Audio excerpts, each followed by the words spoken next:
Hello and welcome back to our YouTube channel. Hope आप सभी बहुत अच्छे होंगे। मैं भी बहुत अच्छी हूँ। अगर आप मेरी चैनल पे पहली बार आ रहे हैं तो मैं बता दूँ, मेरा नाम अंबुजा तिवारी है एंड मैं अपने वीडियो में आपको बहुत सारे इन्फॉर्मेशन वाली वीडियोस बताती हूँ।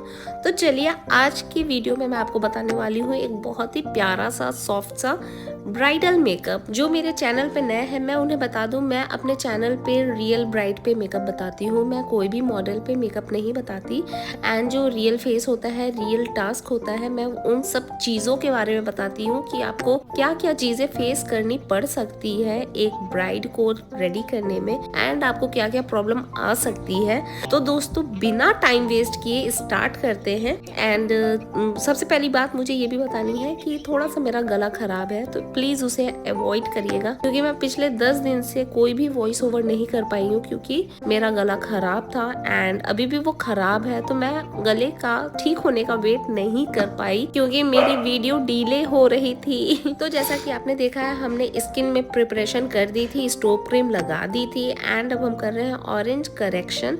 ऑरेंज करेक्शन सिर्फ आपको उन्हीं जगहों पे करना है जहाँ पे नीडेड है। बहुत हैवी करेक्शन की कोई जरूरत नहीं होती है। अगर आपके फेस पे कोई करेक्शन की नीड नहीं है तो आप ऑरेंज कलर को स्किप भी कर सकते हैं। एंड जो दूसरी सबसे हमारी खास बात ये होती है, वो होती है क्लाइंट के साथ इंटरेक्शन। हमारे क्लाइंट के साथ इंटरेक्शन बहुत अच्छा रहता है एंड वो बहुत फ्रेंडली फील करते हैं। उन्हें बिल्कुल भी फील नहीं होता है कि वो कहीं भी सैलून में है या फिर किसी ऐसी अननोन जगह पे है जहाँ पे वो थोड़ा सा भी अनकंफर्टेबल हो। तो हमारा और क्लाइंट का जो बॉन्ड है, सबसे पहले उसे हम मजबूत कर लेते हैं क्लिनजिंग, टोनिंग, मॉइस्चराइजिंग के दौरान ही। एंड हमने कर दिया है इन्हें कलर करेक्शन। इनकी स्किन में जो जो प्रॉब्लम थी मैं आपको बताती हूँ। इनकी स्किन में थोड़ा सा डिहाइड्रेशन का प्रॉब्लम था, इनकी स्किन ड्राई थी एंड जो माउथ एरिया था वो थोड़ा सा डार्क था एंड थोड़ा सा गालों पे बहुत लिटिल से ओपन पोर्स थे।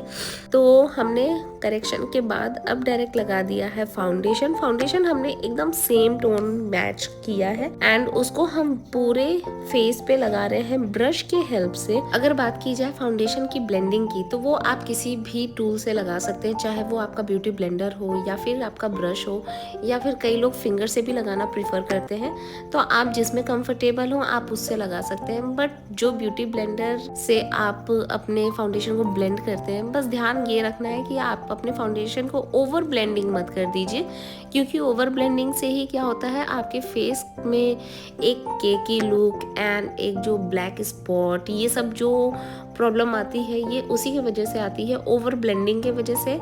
एंड दूसरी जो सबसे बड़ी प्रॉब्लम आती है कि आपका बेस अगर फेस के टोन का नहीं है तो वो आपको तुरंत डल कर देगा। अगर आपको फेयर कॉम्प्लेक्शन में चाहिए तो आपको सबसे पहले अपने क्लाइंट के नेचुरल टोन को मेंटेन करते हुए देन उसको फेयर लुक देना है। डायरेक्ट आप फेयर लुक का फाउंडेशन नहीं लगा सकते हैं। तो ये चीज़ है छोटी सी जिसको आपको ध्यान में रखनी है। एंड चलिए, आज हम बात करते हैं कि एक अच्छे आर्टिस्ट के साथ क्या प्रॉब्लम आ सकती है, क्योंकि मैंने ये प्रॉब्लम फेस की और आपने उनकी वीडियो देखी भी हुई है। तो मैं आपको बताना चाहती हूँ, मैं उनका नाम नहीं बताऊंगी, उस वीडियो को इंडिकेट नहीं करूंगी, बट मैं बताना चाहती हूँ कि ऐसे होते हैं क्लाइंट्स। तो आप हमेशा अवेयर रहें ऐसे क्लाइंट लोगों से। जनरली हमारे सैलून में हमेशा बुकिंग के लिए एडवांस ले लिया जाता है एंड देन हम ब्राइड के दिन जितना भी उनका रेस्ट अमाउंट रहता है उसे लेते हैं। तो ऐसे ही हमने एक क्लाइंट से भी किया था। उन्होंने हमारे यहाँ पे ब्राइडल एंड एंगेजमेंट सारी बुकिंग करा रखी थी और उनका एंगेजमेंट का फंक्शन था, तो एंगेजमेंट का पेमेंट उन्होंने करा एंड उसमें उन्होंने एक्सटेंशन लगाए, नेल एक्सटेंशन भी लगवाए, हेयर एक्सटेंशन भी लगवाए, सब कुछ लगवाया। एंड उन्होंने कहा कि जो हमारा पेमेंट है ना वो आप ब्राइडल के दिन ले लेना। तो हमने कहा नहीं, ऐसा तो नहीं होता है, ब्राइडल के दिन तो नहीं होता है। आप एक काम करो, आप जितना एडवांस किए हो मैं आपका पूरा एडवांस क्या करती हूँ 2000 छोड़ के बाकी पूरा एडवांस में डिडक्ट कर देती हूँ एंगेजमेंट में ही। देन सब कुछ बहुत अच्छे से था। उन्होंने भी कहा ओके ठीक है, एंगेजमेंट का आप हमारा डायरेक्ट इतना कर लो एंड ब्राइड में इतना छोड़ दो। तो होता क्या है कि जब आप फंक्शन अटेंड कर लेते हैं एंड जब आपका फीडबैक, आप में से कितने लोग ऐसे हैं, पहले तो मुझे ये बताएं कि वो फीडबैक कॉल करते हैं। फीडबैक कॉल बहुत इंपॉर्टेंट होता है। तो फीडबैक कॉल हम करते हैं और हमारे फीडबैक भी बहुत अच्छा मिलता है। उनकी वीडियोस हमारे इंस्टाग्राम पे एंड यूट्यूब दोनों पे बहुत ही वायरल हुई रहती है और उनका मेकअप बहुत अच्छा हुआ रहता है। बट उन्होंने क्या किया, एट अ टाइम घर के पास से ही सैलून किसी मतलब कोई कम पैसे में उन्होंने बुकिंग करी, क्योंकि उन्हें लगा कि मैं तो सुंदर हूँ ही एंड मेरा तो मेकअप कोई भी करेगा तो मैं तो सुंदर लगूंगी ही। तो उन्होंने ऐसा माइंड किया, मतलब उन्होंने ऐसा एक बुकिंग कर लिया अपने घर के पास से ही। छोटा सा पार्लर का नाम नहीं बताऊंगी, लेकिन छोटे से पार्लर से उन्होंने बुकिंग कराई। मैं किसी भी पार्लर को भी इंडिकेट नहीं कर रही हूँ कि उनका काम खराब हो सकता है, बट मैं एक जनरल बात कह रही हूँ कि उन्होंने वहाँ बुकिंग कराई। जिसने बुकिंग की जिसने बुकिंग ली उसकी कोई गलती नहीं है, क्योंकि जाहिर सी बात है अगर आप किसी प्रोफेशन में हैं एंड अगर आप बुकिंग ले रहे हैं तो वो आप अपने बेनिफिट के लिए ही ले रहे हो। तो इतना तक भी ओके था। लेकिन प्रॉब्लम कहाँ आती है, प्रॉब्लम आई तब जब उनके भाई हमारे सैलून पे आए और उन्होंने कहा कि जो हमारा एडवांस मनी था वो आप रिटर्न कर दो। तो ये आई थिंक किसी भी सैलून में ये चीज़ पॉसिबल नहीं होती है कि आप किसी के भी एडवांस को रिटर्न कर दें, और अगर आप लोग रिटर्न करते हैं तो ये गलत बात है। आपने क्या किया, आपने अपना वो दिन किसी के लिए फिक्स रखा है तो आप उस एडवांस को रिटर्न नहीं करिए। ये आपके सैलून में सबसे बड़ी पॉलिसी होनी चाहिए कि एडवांस बिल्कुल भी रिटर्न नहीं होगा। दैट्स इट, ठीक है। तो हमने भी यही किया कि हमने एडवांस को रिटर्न नहीं किया एंड उन्होंने फिर हमें धमकी देने लगे कि हम पुलिस को बुला देंगे, ये कर देंगे, वो कर देंगे। एंड अनफॉर्चुनेटली उस समय मेरे घर पे कुछ अनहैपनिंग हुआ था। हमारे दादाजी नहीं रहे थे तो मैं अपने दादाजी के काम में थी एंड उस आदमी से मैंने फ़ोन पे बात किया। मैंने उन्हें समझाया कि सर जो एडवांस होता है वो रिटर्न नहीं होता, आपने बुकिंग कैंसिल की, उसका हमें कोई इशू नहीं है, कोई बात नहीं, आपने बुकिंग कैंसिल की। मैंने उनसे कहा कि क्या मेकअप में कोई कमी थी जो आप बुकिंग कैंसिल कर रहे हैं, तो उन्होंने कहा कि नहीं, मेकअप में कोई कमी नहीं थी। वो खुद भी एक्सेप्ट कर रहे थे कि हाँ मेकअप में मुझे कोई कमी नहीं लगी, बट मैंने बुकिंग अपना एक छोटे से पार्लर से करा लिया है तो मुझे मेरा पैसा यहाँ से रिटर्न चाहिए। तो मैंने ये चीज़ें उन्हें समझाई कि ऐसा नहीं होता है सर। तो उनका जो लैंग्वेज था, उनका लैंग्वेज ये था कि आप अपने मरनी में गए हो तो आपने अपनी दुकान तो नहीं बंद की ना, तो आप जब लॉस नहीं सह रहे हो तो मैं क्यों लॉस सहूं। तो ये चीज़ ना यार एक ये ना आजकल के ह्यूमन मतलब आदमी के अंदर पता नहीं क्या हो गया है, क्यों वो ऐसी चीज़ें करता है कि मुझे समझ में नहीं आता यार। ओवरऑल आज के पूरे सिनेरियो में मैं बस आप लोग को ये समझाना चाहती हूँ कि सबसे पहली चीज़ तो कि अगर आप एडवांस ले रहे हैं तो आप उसे रिटर्न नहीं करेंगे, ठीक है। एंड आपकी जितने भी रुपए की, अगर आप 5,000 का भी ब्राइडल ले रहे हो तो आप एटलीस्ट उसका 30% एडवांस टोकन अमाउंट लो, क्योंकि क्या पता कि आपको उस दिन के लिए कोई 10,000 में भी बुक कर सकता है। बट अगर आपने एक छोटी अमाउंट की बुकिंग ले ली है तो आप एक बड़े अमाउंट की बुकिंग नहीं ले पाओगे। तो इसमें लॉस कहाँ होता है, लॉस आर्टिस्ट को ही होता है। बट ये चीज़ें लोगों को समझ में नहीं आती है। लोगों को लगता है कि हाँ इनका क्या है, इनके पास तो बहुत सारे लोग हैं, अगर एक बुकिंग कैंसिल हो गई तो क्या हुआ। बट लोगों को ये जानना पड़ेगा कि हमारे पास बुकिंग 10 से 20 आराम से होती है। 10 से 20 लोगों को हम हायर करते हैं मेकअप करने के लिए, और अगर उसी में से आप कोई कैंसिल करते हो तो हम अपने जो मेकअप करने वाला है हम उसको कैंसिल नहीं करते हैं, हम उन्हें पूरा पे करते हैं। तो एडवांस तो कभी भी यार एक लाइन में एडवांस तो रिटर्न कभी भी नहीं करना चाहिए। दूसरी चीज़ ये कि जब भी आप 2 ओकेजन की बुकिंग लेते हैं, लाइक अगर एंगेजमेंट एंड ब्राइडल दोनों की लेते हैं, तो आपको सीधे सीधे अपने पास ये मेंशन करना चाहिए कि इतना अमाउंट आपने एडवांस ब्राइडल में चढ़ाया है एंड इतना एडवांस आपने एंगेजमेंट में चढ़ाया है। बाइफर्केशन बहुत ज़रूरी है दोस्तों, बाइफर्केशन बहुत ज़रूरी है। अगर आप बाइफर्केशन नहीं करोगे तो आप हमेशा, मतलब आप कह सकते हो कि आप लॉस में चले जाओगे, एक बिजनेस को लॉस में ले जाओगे आप।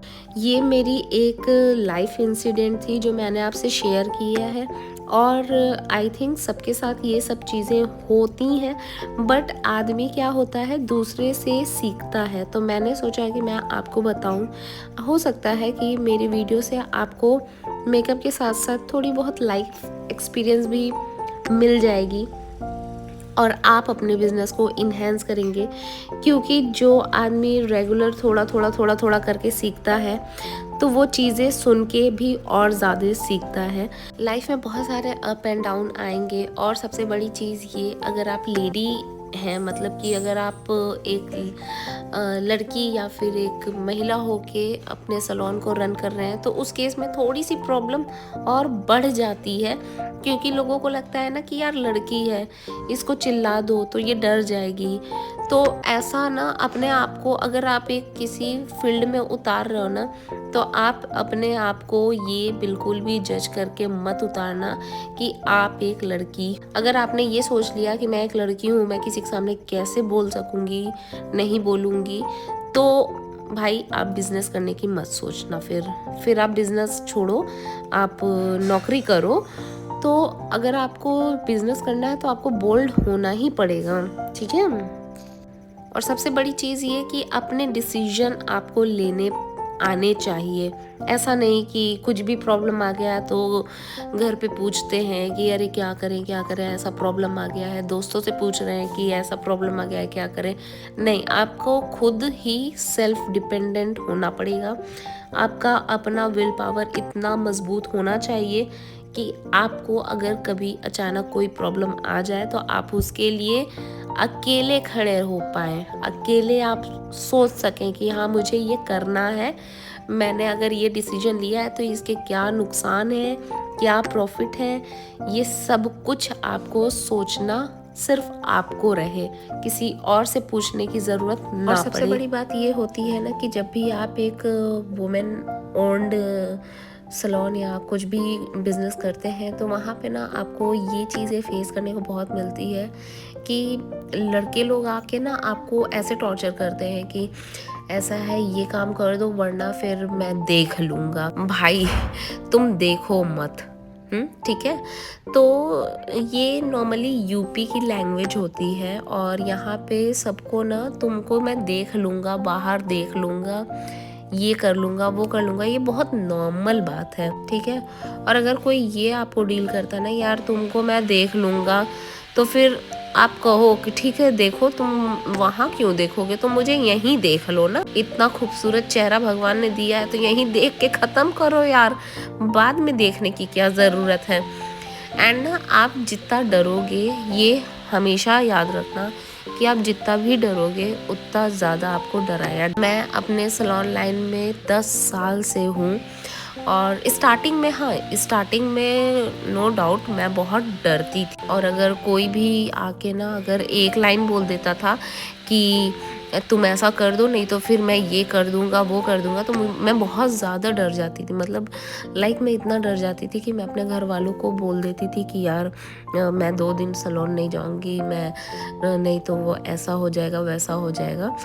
तो यार मेरे घर वालों ने मेरा सपोर्ट किया, मुझे हमेशा बोल्डली कहा कि तुम जाओ, कुछ होगा तो हम हैं ना। बस ये चीज़ें ना आपके पास होनी चाहिए कि कोई ये बोल दे बस कि ठीक है तुम जाओ, तुम देखो, अगर कुछ होता है तो मैं हूँ, या मैं हमेशा रहूँगा। मतलब ये जो एक पावर होती है ना, ये बहुत बड़ी पावर होती है। जब आप बिजनेस लाइन में जा रहे होते हो ना, तो ये चीज़ें बहुत मायने रखती है। तो मेरे केस में ये थोड़ा सा मुझे प्रॉफिट मिल गया था। बाकी मैं बहुत ही शाय नेचर की थी, बहुत ही दब्बू नेचर की थी।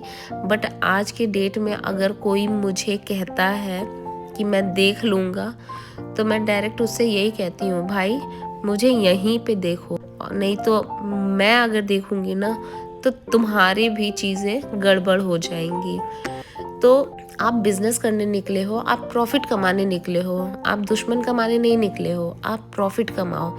और कोशिश करो कि 90% तक आप अपने आप को पोलाइट रखो। बट जहाँ पे बात आपके आन बान शान की आ जाए, वहाँ तो यार मैं भी आपको झुकने को बिल्कुल भी सजेशन नहीं दूंगी।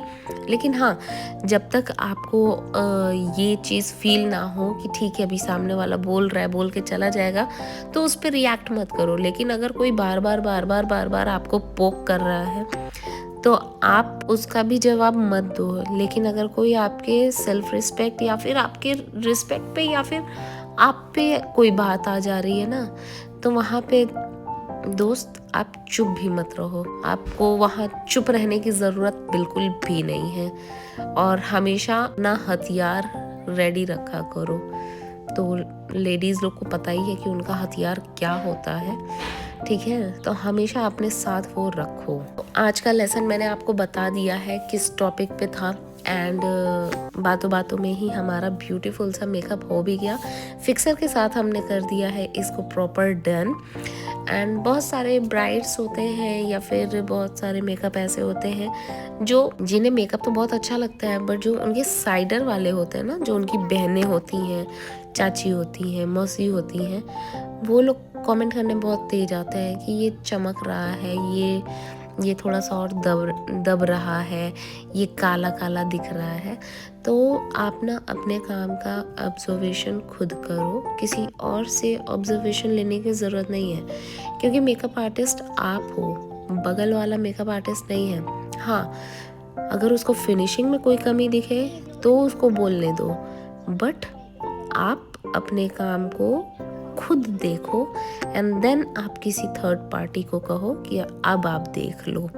तो हो गया है बहुत सारी ज्ञान की बातें। होप आपको हमारी वीडियो बहुत पसंद आई होगी और थोड़ी बहुत ज्ञान की बातें भी पसंद आई होंगी। अगर वीडियो पसंद आए तो इसे लाइक, शेयर और सब्सक्राइब करना मत भूलिएगा।